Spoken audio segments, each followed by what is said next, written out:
Okay, well, section 1.3 is on page 36, talks about new functions from old functions. This is also a review of some algebra. This is condensing a chapter into one section. We're going to do half of it for this lecture and half of it for the next lecture. And I'll explain what that means when we get to the canvas and talking there. So number 4 on page 42 in our book, it says the graph of f is given. Sketch the graph of the following. Something you should start doing by translation, not by picking. That is, you could say here, we're going to add a negative 3 to x to y values. So you could look at this y value, say, you know what, this point is actually 3, 2, and I'm going to subtract 3 from that, so that becomes right there. If you want, you could do that if you wish. Not recommended. It's really recommended that you start shifting, compressing, and translating. This point you would shift 1, 2, 3 down. There's a line connecting those, so you connect this with a line. Oh boy.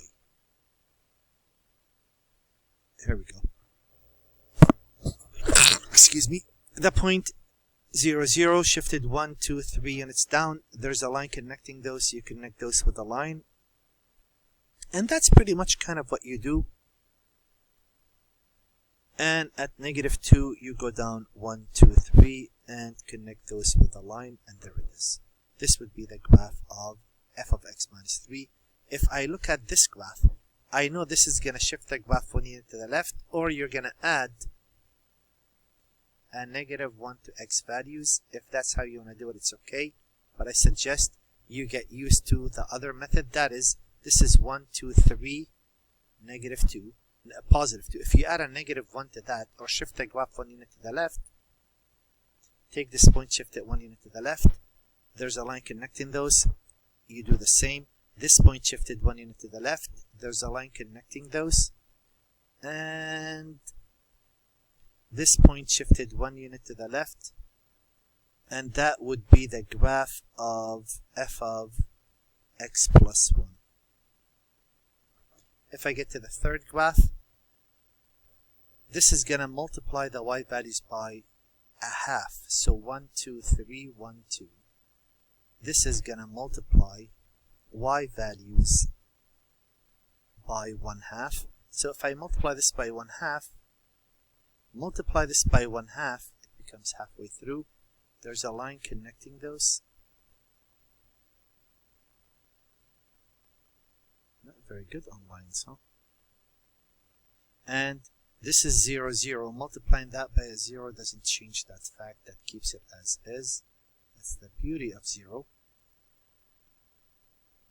And this is negative 2, 2. If you multiply the y by a half, it becomes negative 2. So what this does, it takes the range and shrink the range by a factor of 2. Or compress it, however you want to see it. Alright? And if I look at the very last graph, multiply the y by a negative, multiply the y by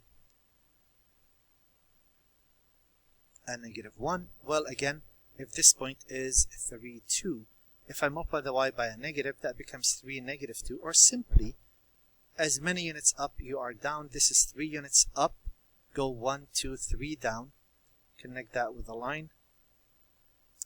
0, 0 is unique. And this is 2 units above, go 2 units below, and there it is. And that's kind of something you have to start practicing. It comes back and forth. Again, these topics don't come up in one section, they come up all over this course. On number 6 and 7, they give you the graph. There's the graph. They say, what do you think happened to it? So first thing you need to know if they stretched or compressed the graph. That is, if I look at the x is 3 units, well, guess what? That's 3 units as well. So they didn't change that. That's good. The y was 1.5. Now it's double. Okay, so they doubled the y. So I know what they did. They took y equal and they doubled the y. Y is the outside of this radical. The x, I noticed this started at 0. They shifted that 2 units to the right. 2 units to the right is really... So if I take those x's and apply the following on it, what would that look like? That would be 3 into x minus 2 minus x minus 2 squared. That would be the equation. And that's pretty much what you want to get out of the way. The next, graph the function by hand, not by plotting point, but by starting with a graph that you know and use transformation. Well, let's see. I know what a parabola looks like. This is going to shift the parabola 1, 2, 3 to the right. This is pretty much all they want. A rough sketch will do.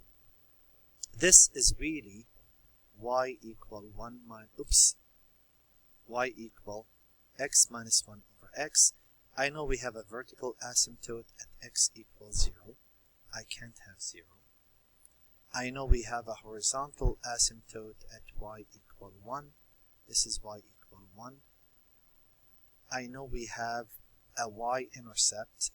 If you set x equal to 0, you will get undefined. That means the graph doesn't cross the y-axis. That's obvious because it's a vertical asymptote. And 4, we have an x-intercept.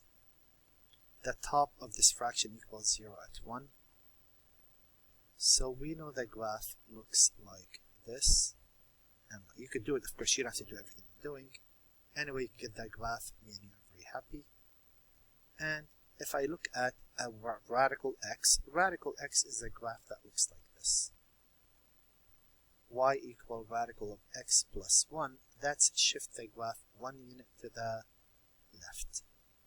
What does the 2 do? The 2 really makes it run sharper than the usual, but we're on the rough sketch, that's good enough. You want to pick points? Of course you can. Here you could say go 1 to the right, 1 up, 1 to the left, 1 up if you wish.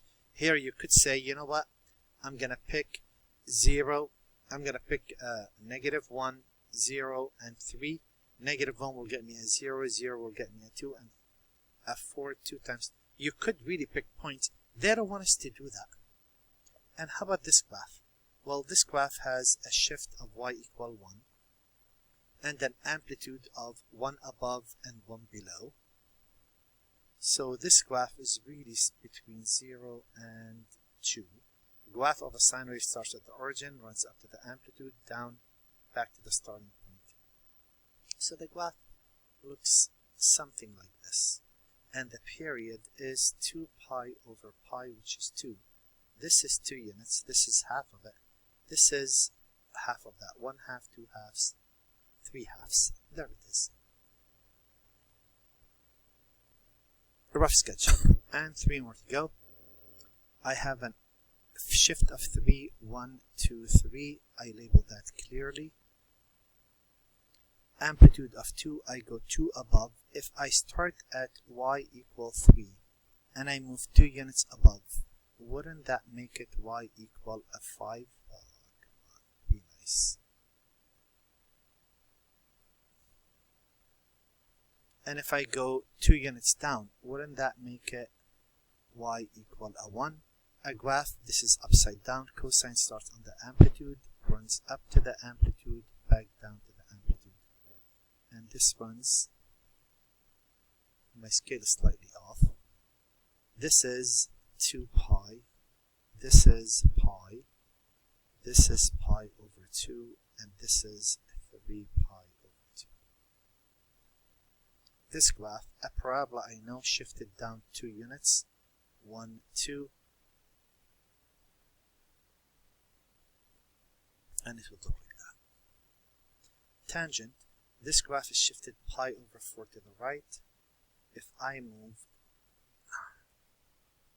pi over 4 to the right, let's say that's pi over 4, and I know what tangent does. Tangent normally moves half a period to the right, half to the left. The period for this graph is pi divided by 1, which is pi, and if I take half of it, that's pi over 2, plus the pi over 4.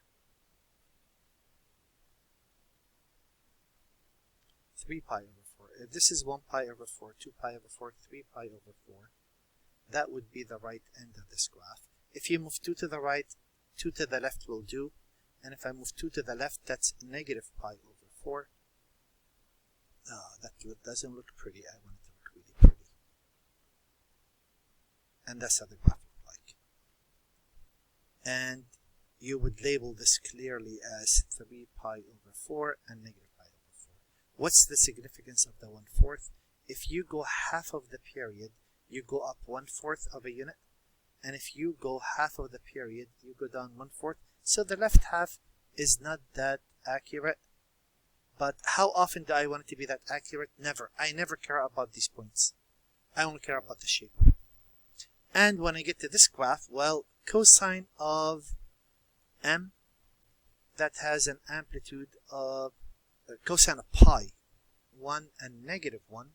Cosine starts on the amplitude, runs down, back up. That's one full cycle. Period is 2 pi over pi, which is 2. This is 2 units. This is 1. This is 1/2. 1/2, 2/2, 3/2. These graphs are infinite. They never stop, never terminate.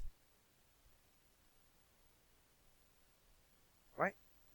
What does the absolute value do? Y equal absolute value means y is always positive. You take this negative and you reflect it up there. And you take this negative and you reflect it up there. So the graph would look like this. So again, we didn't do the graph of just one absolute value. We did the graph of all absolute values. Alright? This is where we're going to stop. There's still more to go, but that is for the next session.